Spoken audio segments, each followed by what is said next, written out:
Assalamualaikum warahmatullahi wabarakatuh. Kami dari kelompok 5, nama anggota saya Mardia Febriska Fajra dan teman saya Viola Desfitri dengan dosen pengampu Ibu Ganda Hijrah Selaras SPD MPD mata kuliah Biologi Umum. Berikut adalah bahan kajian yang akan dibahas. 1, 2, dan 3 akan dijelaskan oleh Mardia Febriska Fajra, sedangkan 4 dan 5 akan dijelaskan oleh Viola Desfitri. Ciri-ciri umum tumbuhan. Multiseluler atau mempunyai banyak sel, autotrof bisa membuat makanan sendiri, eukariotik merupakan sel yang telah memiliki membran inti sel, terdapat dinding sel yang terbuat dari selulosa, hidup di daratan yang lembab atau perairan, dapat menyimpan cadangan makanan dalam bentuk amilum, memperoleh makanan dengan cara fotosintesis yang dibantu dengan cahaya matahari. Berproduksi secara seksual menggunakan putik dan benang sari maupun aseksual yaitu cangkok, tunas, stek, dan lainnya, memiliki akar yang berguna untuk menyerap air dan memperkokoh tumbuhan, memiliki daun untuk mengumpulkan sinar matahari yang digunakan untuk menghasilkan glukosa, dan memiliki pergiliran keturunan dalam siklus hidupnya yang disebut metagenesis. Tumbuhan lumut, Bryophyta. Ciri-ciri tumbuhan lumut yaitu sel-sel penyusun tumbuhannya mempunyai dinding sel yang tersusun atas selulosa, multiseluler, tidak memiliki pembuluh seperti xilem dan floem, air masuk dalam tubuh lumut secara imbibisi, dinding sel terdiri atas selulosa, mengalami metagenesis, merupakan peralihan antara Tilophyta dan Chormophyta, permukaan luar tubuh dilapisi dengan lapisan berlilin yang berguna untuk menahan masuknya air dan mengurangi penguapan. Akar berupa akar semu, rizoid, dan zigot berkembang menjadi embrio dan akan tetap tinggal di dalam gametanium betina, sperma diproduksi antheridium, dan ovum diproduksi archegonium. Berikut adalah gambar tumbuhan lumut, Bryophyta. Contoh beberapa jenis tumbuhan lumut yaitu lumut daun, lumut hati, dan lumut tanduk, beserta contoh spesies dari masing-masing tumbuhan lumut.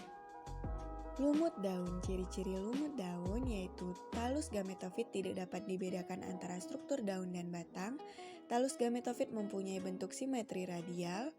Archegonium dan antheridium terbentuk pada ujung gametofit di antara daun dan kemudian tumbuh sporangonium.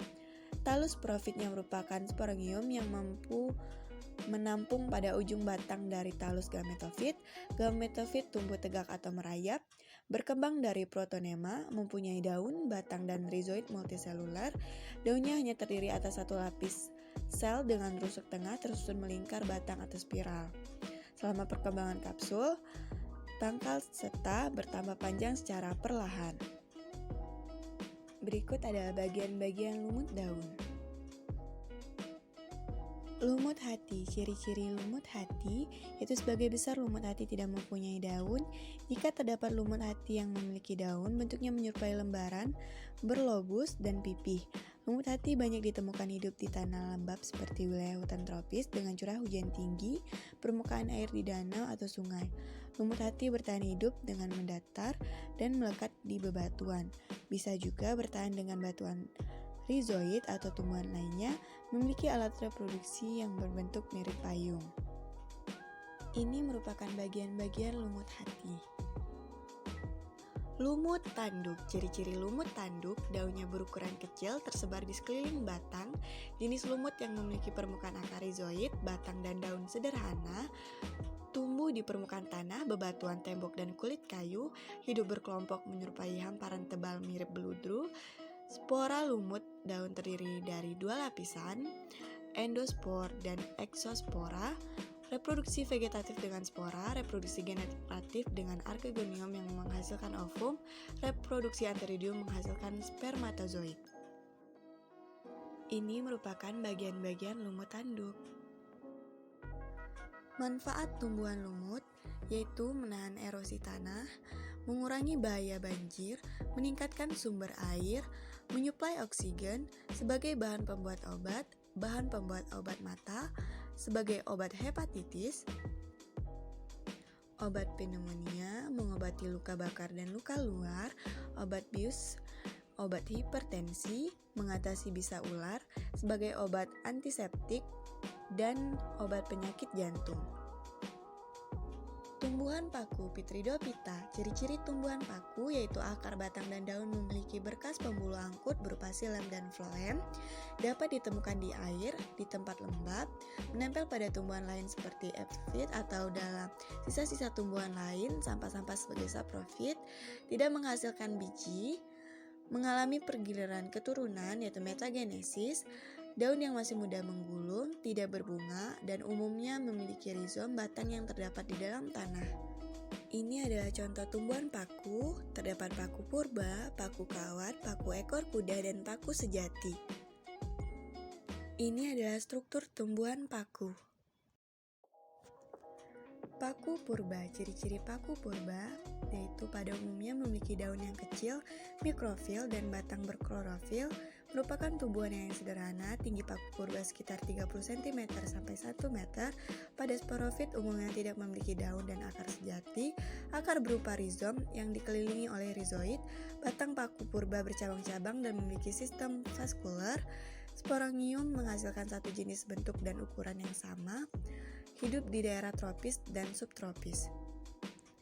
Paku kawat. Ciri-ciri paku kawat yaitu batang berbentuk seperti kawat dan struktur berbentuk gada, ujung batang tersusun sporofil, batang mengandung sporangium, memiliki akar, batang, dan daun sejati, tumbuh di daerah tropis, di tanah, dan epifit di kulit pohon yang tidak bersifat parasit, daun yang berbentuk seperti rambut atau sisik yang tersusun pada batang. Sporofit mengandung klorofil, menghasilkan satu jenis spora. Gametofit berukuran kecil yang tidak berklorofil. Gametofit menghasilkan dua jenis alat kelamin biseksual dan satu jenis alat kelamin uniseksual. Paku ekor kuda. Ciri-ciri paku ekor kuda yaitu kebanyakan tumbuh pada tepian sungai dan daerah subtropis di belahan bumi utara, memiliki tinggi sekitar 1 meter hingga tinggi mencapai 4,5 meter, memiliki percabangan batang yang berbentuk ulir atau lingkaran yang menyerupai ekor kuda. Sporofit berdaun kecil, mikrofil, dengan berbentuk sisik yang mengandung silika, memiliki warna agak transparan dan tersusun melingkar pada batang. Struktur batang yang merongga dan beruas-uas, memiliki akar, batang, dan daun sejati. Sporangium terdapat pada strobilus yang menghasilkan satu jenis spora. Paku sejati. Ciri-ciri paku sejati memiliki akar, batang, dan daun sejati. Kebanyakan tumbuhan di daerah tropis dan subtropis, dapat ditemukan di habitat yang lembab dan hidup di tanah, di air atau epifit di pohon. Memiliki ukuran batang yang bervariasi. Batang berada di bawah permukaan tanah atau rizom. Daun paku sejati memiliki ukuran yang besar dibandingkan dengan kelompok paku yang lainnya. Pada umumnya, daun paku sejati memiliki ukuran yang besar, makrofil. Daun yang masih muda akan menggulung. Sporangium berkumpul dalam sorul yang berada di bawah permukaan daun. Gametofit bersifat biseksual dan uniseksual. Gametofit memiliki klorofil dengan ukuran yang bervariasi. Manfaat tumbuhan paku sebagai tanaman hias, sebagai bahan penghasil obat-obatan, sebagai tanaman sayur, sebagai pupuk hijau dalam pertanian, sebagai pelindung tanaman di persemaian, sebagai sumber bahan baku pembuatan batu bara, menjadi bahan penggosok, sebagai bahan pembuatan petasan, sebagai tiang bangunan, dan sebagai salah satu bahan dalam membuat kerangka bunga. Tumbuhan berbiji. Tumbuhan berbiji merupakan kelompok tumbuhan yang memiliki ciri khas, yaitu adanya suatu organ yang berupa biji. Ciri-ciri tumbuhan berbiji: bentuk tubuh umumnya berupa lemak, perdu, pohon, dan liana. Daun bervariasi, berakar tunggang atau serabut. Alat perkembangbiakan ada yang berupa bunga, ada juga berupa strobilus. Berstrotrof, memiliki jaringan pembuluh yang bervariasi, mempunyai generasi sporofit lebih kompleks dibandingkan dengan tumbuhan lumut dan paku. Contoh tumbuhan berbiji: 1. Pakis haji, 2. Pinus mercusi, 3. damar, 4. ginkgo biloba, 5. melinjo, 6. dion edule. Struktur tumbuhan berbiji. 1. Akar. Akar adalah bagian pokok selain batang dan daun pada tumbuhan yang tumbuh menuju inti bumi kormos. Fungsi akar: 1. Menyerap air dan nutrisi dalam tanah. 2. Perantara dan penopang tanaman. 3. Menyimpan makanan dan nutrisi. 4. Reproduksi vegetatif. 5. Alat respirasi. 6. Proses fotosintesis.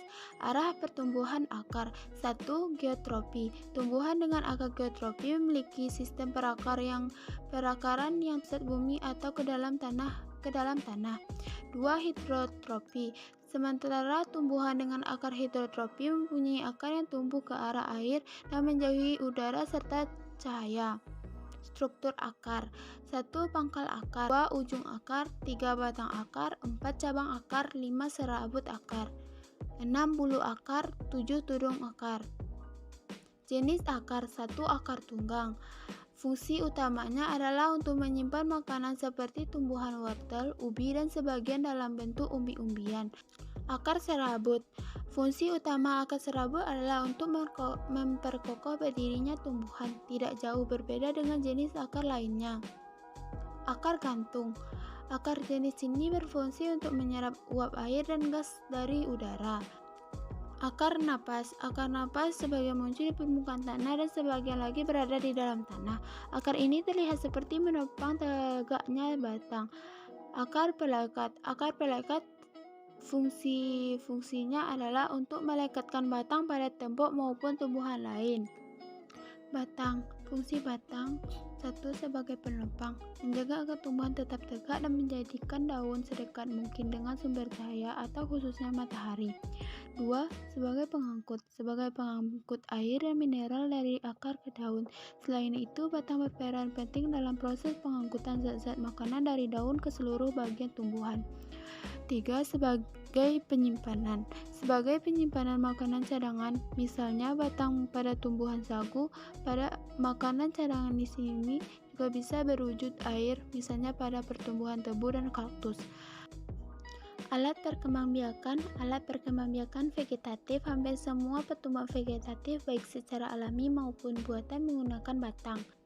Daun merupakan tempat pembuatan makanan dan bernapas bagi tumbuhan. Struktur daun.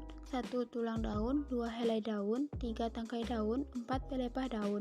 Selain itu, daun juga memiliki urat. Urat daun adalah susunan pembuluh pengangkut pada daun. Monokotil memiliki urat daun yang memanjang dari pangkal ke ujung daun secara secacar.